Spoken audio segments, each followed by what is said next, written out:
आणि यानंतरची बातमी आहे अलिबागमधून। अलिबाग जवळ समुद्रामध्ये आता बोट बुडाली असून त्याच्यामधले 3 मच्छीमार अजूनही बेपत्ता आहेत। बोटीवरील एकूण 5 खलाशी 9 तास पोहून किनाऱ्यावरती पोहोचले, मात्र रात्री उशिरा बचाव पथकाच्या मदतीने अत्याधुनिक दुर्बीण आणि थर्मल ड्रोनच्या सहाय्याने शोध घेण्याचा सुद्धा प्रयत्न सुरू करण्यात आलाय। काल सकाळी करंजा येथील तुळजाई नावाची मच्छीमार बोट अलिबाग जवळ खांदेरी किल्ल्याजवळ बुडाली। त्यानंतर बोटीवरील 5 खलाशी हे 9 तास पोहून त्यांनी किनारा जवळ केला।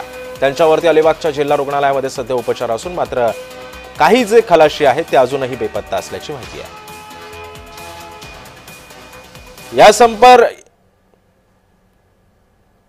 या संबंधात अधिक माहिती देतात आमचे प्रतिनिधी अजेश नाडकर सध्या आपल्यासोबत आहे। अजेश, आता या उर्वरित जे 3 खलाशी जे बेपत्ता आहेत त्यांचा शोध कशा पद्धतीने घेतला जातोय?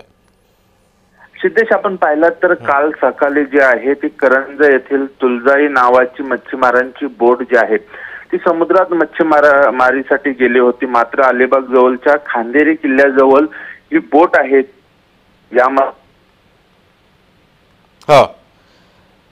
नक्कीच अजेश, तुमचा आवाज काही तांत्रिकरित्या आमच्यापर्यंत पोहोचू शकत नाहीये, त्यामुळे आता या सगळ्या प्रकरणामध्ये आता या 3 खलाशांचा जो आहे तो आता शोध सध्या युद्ध पातळीवरती घेतला जातोय। लवकरात लवकर ते सापडतील अशी आशा आहे आणि आता नेमकं आता ते कधीपर्यंत सापडतात हे सुद्धा पाहणं महत्त्वाचं असणार आहे।